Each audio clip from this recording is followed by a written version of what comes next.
ثورة مصرية على مر السنين، شباب رفع راس مصر لفوق مش لابس فوق، عاوز حقوقه الشرعية وطلبها بكل ذوق. خد لك لفة ولفت واتفرج في ميدان التحرير، هتلقى وشك ابتسم قلبك قرب يطير. شباب فهم معنى الوحدة اتحد عمل تغيير، انت المصري النهاردة بعد الثورة اكبر بكتير.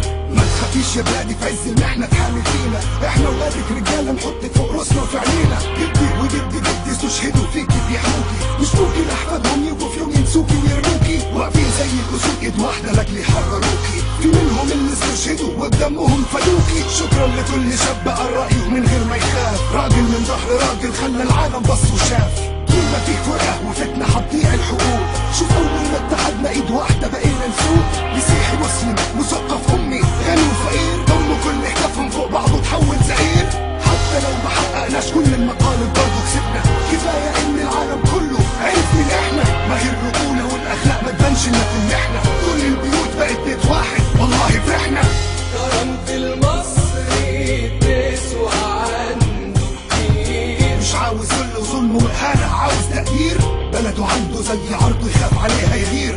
نفسه يرجع كرامته والفساد يطير، بيطالب بالتغيير، ايوه عاوز تغيير. صابر لكن لو انفجرت هكون سلاح خطير. كرامة المصري تسوى عنده كتير، مش عاوز ذل وظلم واهانة، عاوز تقدير. بلده عنده زي عرضه يخاف عليها يغير.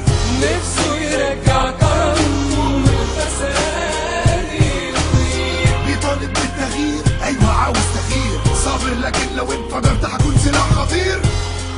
لو نزلت ميدان التحرير هتلقى دولة صغيرة جوه الدولة، دولة لو حد فيها خبط فيك هيقولك آسف، ولو حد عايز يعدي هيقولك بعد إذنك، ولو حد عايز يشوف بطاقتك هيقولك معلش احنا مضطرين.